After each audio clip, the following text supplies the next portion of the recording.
All right, so today we're going to be diving into Think and Grow Rich Okay. by Napoleon Hill. Great book. Yeah, so this one was published all the way back in 1937, Wow.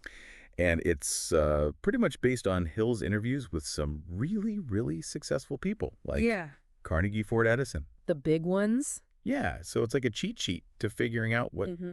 made them so successful. Yeah, and I think for our deep dive today, we should really try to pull out those most essential core ideas from the book. Sounds good. So we can give everyone listening kind of a shortcut to understanding Yeah. Hill's main principles for, building wealth and achieving whatever it is they're trying to go after. I love it. So where do we even begin with a book like this? Well, I think Hill would say that the foundation of everything is definiteness of purpose. Okay. He really stresses having like a burning desire for what you want. So not just like wishing for money? No, not at all. He Wow. makes a really clear distinction between just kind of passively wanting more money and setting a very specific goal. Okay. So think of it this way, using the SMART framework, Oh.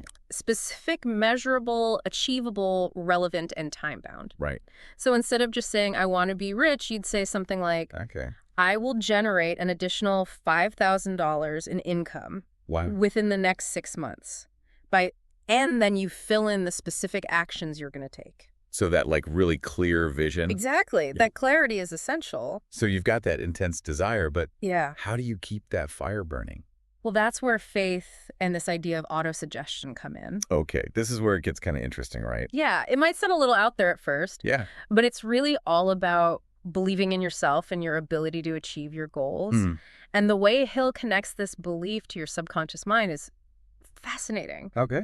Think of your subconscious like fertile ground, okay? Okay, yeah. And autosuggestion, which is basically consistently feeding it positive self-talk. Okay. That's like planting those seeds of success. I like that. So a powerful affirmation could be something like, I am capable of achieving my financial goals, and each day I move closer to them. So it's not just hoping for the best. No, it's about actively training your mind to believe in your own success.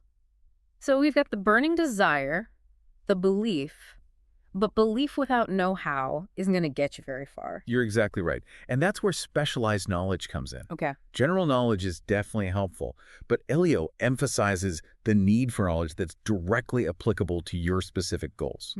So it's not just about reading a bunch of books, it's about strategically learning and then actively applying that knowledge in your chosen field.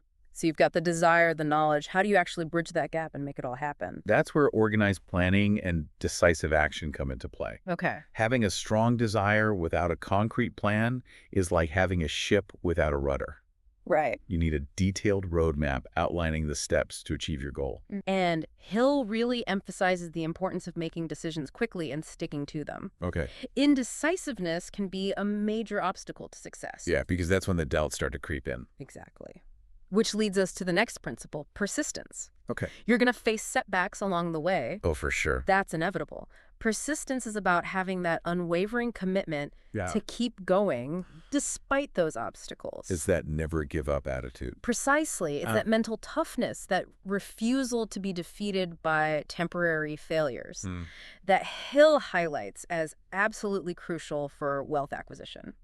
Okay, so we've talked about the importance of desire, belief, knowledge, planning, persistence. What else is there? Well, underpinning all of this is a big one, overcoming fear. Ooh, yeah, that's a big word. It is. Hill identifies some core fears that hold us back. What are those? Well, there's the fear of poverty, the fear of failure, the fear of criticism, the fear of ill health, and the fear of death. Wow, it's a lot. Yeah, and Hill argues that these fears are mental shackles that prevent people from even trying to pursue their desires. Do we have to confront them? Absolutely. Recognizing and actively confronting these fears is a critical step on the path to success. So to sum it all up, it sounds like we've got crystal clear goals, rock solid belief, Right. targeted learning, strategic action, relentless perseverance, and kicking those fears to the curb. That's it. That's the recipe. Wow. So Hill is basically saying that building wealth isn't about luck. Exactly. It's about a very deliberate and mentally driven process. It's a process that anyone can learn and apply. So for everyone listening out there, I want to leave you with this. Okay. Which of these principles feels the most relevant to you right now?